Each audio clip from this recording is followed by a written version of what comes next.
For decades, Brooke Shields was the world's most recognizable teenager, yet she possessed zero control over where her face appeared or what it sold. Her parents occupied entirely different socioeconomic realities. Her father came from Wall Street wealth, while her mother, Terry, came from a working-class background in Newark. When they divorced shortly after Brooke's birth, Terry faced financial desperation. By 11 months old, Brooke was cast in an Ivory snow soap campaign, becoming the sole breadwinner for her family before she could walk. Modeling agencies quickly capitalized on this. Eileen Ford famously referred to Shields as a professional child who looked and thought like an adult. They built entirely new children's divisions to manage her, deliberately erasing the developmental boundaries between infancy and adulthood to maximize her marketability. As she reached adolescence, Shields tried to push back. She initiated a lawsuit to stop the continued publication of nude photographs taken of her by Gary Grapes, images her mother had authorized when Brooke was just 10 years old. The 1983 New York Court of Appeals ruling exposed a massive loophole in labor law. Child actors had strict state protections requiring court approval and contract term limits. Child models had almost none. Because her mother signed an unrestricted release form, the court decided the industry's need for commercial predictability outweighed a teenager's privacy. The legal system, her management, and her own mother had built an architecture around her. She was legally, financially, and professionally locked into generating millions for a system that offered her no individual protections. As she transitioned to Hollywood, the demands on her physical form escalated. Studios and directors routinely pushed the ethical limits of child performance to generate media controversy and box office returns. At age 11, she was cast as a child prostitute in the film Pretty Baby. While the director pursued artistic accolades at Cannes, Shields faced immense pressure on set to perform adult romantic actions she couldn't comprehend. When she instinctively winced in discomfort during a scripted kiss with a 29-year-old co-star, the director became visibly angry. To navigate these predatory environments without the protection of her mother, Shields developed a severe psychological defense mechanism: dissociation. She learned to detach her mind from her physical reality, viewing her own body as an external object meant to be posed and manipulated by adult men. By 15, she anchored the Calvin Klein jeans campaign. She delivered lines laden with double entendres that drove the company's sales up 300% in 3 months. Yet Shields viewed these as simple acting exercises, completely ignorant of the heavy sexual implications adults projected onto her. Media historians analyze this era as a calculated corporate strategy. As adult women gained empowerment through 1970s feminism, the media industry sought out female icons who could be objectified while maintaining a veneer of passive innocence. The industry prioritized the spectacle of her actual sexual awakening over her craft as an actress, a process that physically and psychologically commodified her transition to adulthood. At the peak of her global visibility, Shields essentially vanished. She enrolled at Princeton University. This was a deliberate act of self-preservation, an attempt to find an intellectual sanctuary where she could finally develop a mind of her own, away from the camera's glare and her mother's oversight. Graduating with honors in French literature did not erase her past. She immediately faced the child star's dilemma. Studio executives refused to cast her in substantial adult roles, entirely unable to see past the teenage Lolita image they had spent a decade manufacturing. The transition to adulthood was marked by profound trauma. Shortly after college, she was sexually assaulted by a powerful Hollywood executive in his hotel room. Faced with extreme violence, her childhood survival programming activated, and she instantly dissociated to detach from the reality of the attack. Her attempt to build a normal personal life brought its own severe turbulence. In 1997, she married tennis star Andre Agassi. The union was deeply destabilized by his hidden methamphetamine addiction and severe professional jealousy. After watching her film a comedic scene with an actor on a sitcom, Agassi flew into a rage and smashed his own tennis trophies. That same comedic scene, however, offered a professional lifeline. Her guest appearance on Friends revealed an unexpected affinity for broad physical comedy and self-parody. This performance directly led to her own successful sitcom, Suddenly Susan, creating a viable path forward as an adult actress. She had successfully put physical distance between herself, her mother's management, and predatory film directors. But the deep psychological scars of being treated as a prop for 2 decades meant her fight for true autonomy was still ahead of her. In 2003, following the birth of her daughter, Shields experienced a severe onset of postpartum depression. She suffered from extreme suicidal ideation and found herself completely unable to bond with her infant. Instead of hiding the diagnosis to protect her public brand, she published a starkly honest memoir detailing her darkest moments. The book immediately dismantled the societal pressure on women to present a flawless, consistently happy maternal experience. This vulnerability triggered an aggressive response from actor Tom Cruise. He publicly criticized her use of antidepressants, insisting that vitamins and exercise were the only valid treatments for what he dismissed as a fake chemical imbalance. Shields fired back with a definitive New York Times op-ed, asserting the severe physiological reality of the disease. She weaponized the massive media attention from the feud to lobby for the Mothers Act, pushing the federal government to mandate improved research and screening for postpartum depression. This public defense of her own physiological reality solidified her control over her public voice. She was no longer a subject being managed, but a woman defining her own medical and psychological narrative. A critical part of her continued reclamation involved her own children. In a 2023 documentary, her daughters viewed her early filmography through the lens of modern standards of consent. They flat out refused to watch the films, forcing a necessary and difficult re-evaluation of the artistic excuses Shields had accepted for years. Armed with this clarity, she pivoted toward entrepreneurship. In 2024, she launched a brand targeting the biological challenges of aging and menopause, actively confronting the medical misogyny and condescension she routinely faces from male investors as a female CEO in her 50s. She codified this stance in her 2025 book, Challenging Society's Obsession with Youth. In it, she details a terrifying recent incident where a surgeon performed a cosmetic alteration on her body while she was anesthetized for a separate medical procedure, proving that the cultural impulse to surgically alter her without her consent still persists today. In summer 2024, she took on a new role, president of the Actors' Equity Association. She now represents 51,000 professional peers. She sits at the head of the negotiating for fair wages, strict labor boundaries, and safe working conditions, enforcing the exact structural protections she was completely denied as a child. Over 60 years, Brooke Shields has dismantled the programming of her youth. She has transitioned from a legally trapped product into a leader setting the safety and labor standards for over 50,000 of her peers. You probably think you know the story of Brooke Shields. You know, the Calvin Klein jeans, those controversial movies, the face that defined the 80s. But what if I told you the real story is one you've never heard? That behind that famous face was a child caught in a legal storm that questioned the very idea of consent. A career that was declared over before she was even old enough to vote. This isn't just another celebrity story. This is about a system that built a star and then tried to throw her away. And her decades-long fight for something so basic, the right to own her own story. By the end of this, you'll see exactly how she went from being a product to a CEO. Let's get into it. I mean, this quote right here, it just cuts straight to the heart of the chaos surrounding her. Just pause and think about that. She was 12. It wasn't just that she was famous. It was the kind of fame she had. It was so specific, so controversial, and it forced a kid into the middle of these really adult, really disturbing conversations about art and sexuality. We're not talking about a Disney Channel star here. This was something totally different, something the world had never really seen on this scale. This right here, this is the whiplash of her early life. I mean, her rise was just like a supernova. Magazine covers, movie posters, she was everywhere. But the same industry that built her up was just as fast to try and tear her down. The culture both sexualized her and was shocked by her image, all before she even had a driver's license. So her story isn't just about a celebrity.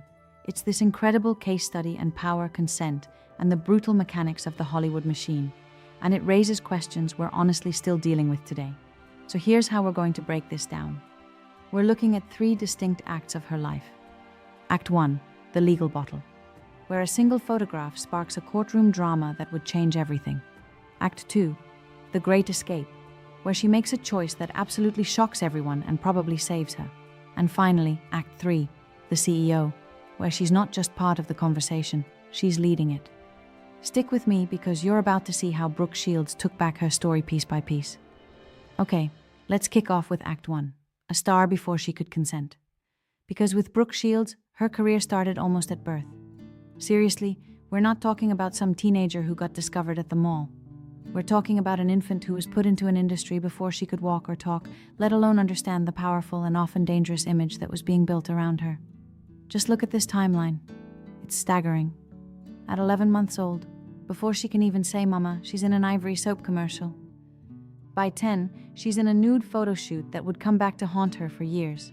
And that's the one that leads to the huge court case we're about to get into. Then at 12, she's the lead in Pretty Baby, playing a child prostitute. At 14, it's The Blue Lagoon, a movie packed with nudity that was a huge hit, but also a massive source of controversy. By 16, she's one of the most famous people on the planet. But can you imagine being that girl, trying to do your homework while you're also a global symbol of provocative beauty? The pressure is just unimaginable. And this number, this really puts it all in perspective. $10,000. By the time she was 16, that was her day rate as a model. A day. Let that sink in. This wasn't some after-school hobby. This was a massive multi-million-dollar business. Fortunes were being built around the image of a child, which, leads to the most important question in this whole story. Who was calling the shots? And the answer, as this quote shows, was her mother, Terry Shields. She wasn't just a momager. She was the manager, the guardian, the driving force. She had these huge ambitions and was behind every single decision. This really complicated relationship, mother, manager, child, became the central dynamic of her life. But here is the bombshell question that changes everything. What happens when that child grows up and wants to stop photos taken of her at age 10 from being published, especially when her own mom signed the release form? Well, the answer wasn't decided in a magazine. It was decided in a court of law. And that brings us right into Act 2, the battle for a photograph. This is the landmark case, Shields versus Gross. And make no mistake, this wasn't just about some old, embarrassing pictures. This was a fight for her identity, her past, and for the legal rights of every child actor out there. Okay, so before we step into the courtroom, you have to understand this one crucial legal idea, the infant's right to disaffirm. It's this old common law idea that basically says kids can't be held to contracts like adults can. It's a legal safety net, right? A shield to protect them from being exploited, letting them back out of deals. It's a really fundamental principle. The million-dollar question here was, does that shield work if it was your parent who signed the contract for you? So this is the entire conflict in a nutshell. Brooke, who's now a teenager and a massive star, is mortified that these nude photos from when she was 10 could just be published over and over again, forever. Her legal argument was pretty simple but powerful. She wanted to use her infant's right to disaffirm that consent her mom gave. She was basically saying, look, I was a child. I couldn't consent then. And I'm telling you as an adult now, I do not consent. The court was completely split. And you can see the two clashing ideas right here. On one side, you have the majority opinion. Their focus was all about certainty for the industry. They basically argued that the law in New York was written to make a parent's consent final. Why? So that photographers and magazines could do business without worrying that a contract would just get cancelled 10 years down the line. It was a business argument. But on the other side, you had this powerful dissenting opinion that argued the state's most important job is to protect children. This was about morality.